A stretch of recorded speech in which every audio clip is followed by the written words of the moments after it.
Welcome to the second part of the study of the Harappan civilization. Previously, we have dealt with archaeological sources as the main source of study. Similarly, this video we will be looking into more archaeological sources which will help us learn more about the Harappan civilization. Social compositions. In the absence of literary evidence, we have to devise ways for ascertaining the composition of society. Were people equal or were marked by social differences?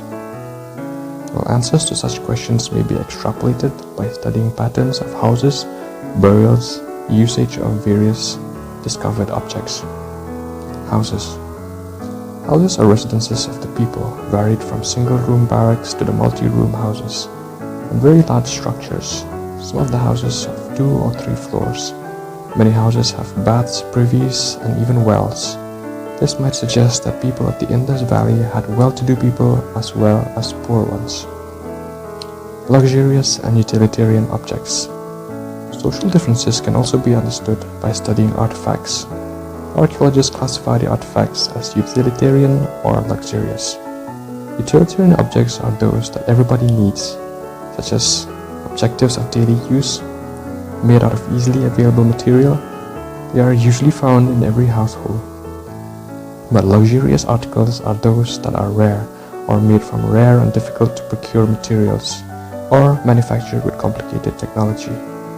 The little pots of faience are considered precious because it was difficult to make them. Similarly, objects made of gold may also be classified as luxurious items. The pattern of distribution of artifacts is also helping in discerning social differences. Thus, rare objects made of valuable materials are generally found in large settlements like Harappa and Mohenjo-daro. Burials. The dead were generally laid in pits. Can burials reveal social differences?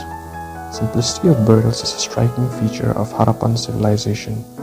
No graves marked by monuments have been discovered. Items found in graves are mainly pottery for daily use, yet ornaments and jewelry have also been found in the burials of both men and women. In some cases, the dead were buried with copper mirrors. So with this evidence, we can sense some sort of social differences and equality.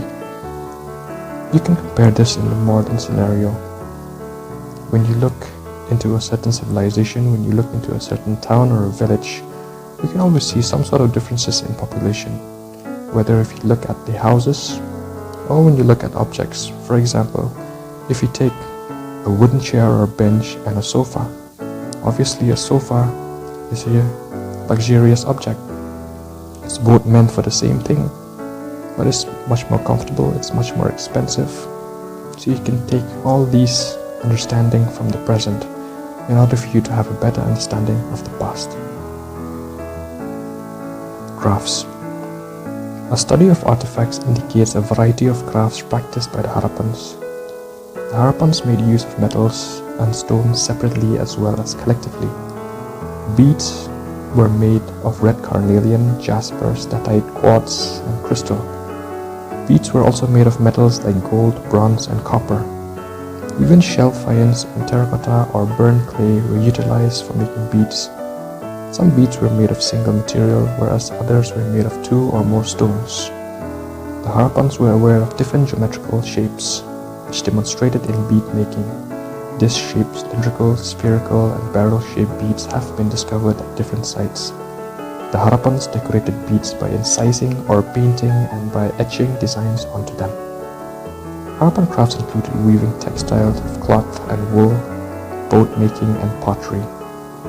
Harappan pottery is distinctive with designs in black of plants, birds, and abstract forms, frequently painted on a red surface. Pottery is also a clue of locating Harappan sites. Seals. Among the many remains of Harappan culture, the most puzzling are the seals. They are of various shapes, depict humans and animals, and carry inscriptions that still remain undeciphered. Seal impressions on clay indicate that among other uses, seals were used to stamp packages. They could therefore have been tokens identifying civic authorities and merchants or those bringing raw materials. The script. Harappan script occurs on seals and on some other objects too. The seals have a line of writing, probably containing the name and the title of the owner. The inscriptions are generally short. Even the longest inscriptions contain about 26 signs. Scholars have not yet reached an argument about the number of signs, which varies from 374 to 400. Various attempts have been made to decipher the Harappan script, but so far success have remained elusive. Scholars, however, agree that the script should be read from right to left. This is deduced from the fact that some seals show a wider spacing on the right and cramping on the left. Weights. Metal scale pans have also been found in Harappan sites. Numerous articles of chert, limestone, statite, etc. were used as weights based on 16 or its multiples. The higher denominations followed the decimal system. Trade and exchange activities were thus regulated by a developed system of weights and measures. This is something very sophisticated. The ruling authority. On the basis of general uniformity in town planning and in other products, it had been postulated that the Harappan people had developed state organization and that Mohenjo-daro was the capital of the empire. Now let us look at some of the speculations on the topic of authority. Some scholars believe that the Harappan Empire was ruled by a single authority. Scholars have expressed the opinion that the Harappan state was ruled by a priest king. A stone statue was labeled and continues to be known as the priest king. This inference is based on the fact that Mesopotamians had priest kings. Some scholars hold that the Harappans had a great concern with commerce rather than with conquest, and that the Harappans were ruled by traders. There is, however, no sufficient evidence to support this claim. Still, some archaeologists are of the opinion that the Harappan society had no rulers. In this society, according to them, everyone was equal. But we cannot agree to this, as we have already seen that there were definite signs of social differences in the society. Yet the scholars contend that it was a multi-ruler society, that there was no ruler but many. They contend that Mohenjo-daro, Harappa, and other places had their own separate rulers. Nevertheless, the evidence of planned settlements, establishment of settlements near sources of raw materials, prevalence of a uniform system of weights and measures, even in far-flung Harappan sites, suggests that there was a central authority to regulate planning and activities. Decline of the Harappan civilization. Now, there is no clinching evidence to establish the exact cause or causes for the decline and end of the Harappan civilization, but there are strong indications that the civilization did not disappear overnight. Multiple causes might have been responsible for its end. Archaeological evidence suggests that by 1800, the Harappan people had abandoned the mature sites. Now here again we will look into some of the thought theories or speculations brought out as the reasons or the causes for the decline of the Harappan civilization. The eventual disappearance and decline of the Harappan civilization is often put down to either natural disasters or deliberate destruction by invaders. The probable cause for the disappearance are floods, droughts, and pestilence. Most Harappan cities were located on riverbanks of the Indus or the Ravi, and were highly prone to floods. But floods could not have destroyed all the cities at one time. It is also conjectured that there are a general decline in fertility of the land aggravated by frequent droughts, destroying the very base of urban superstructure.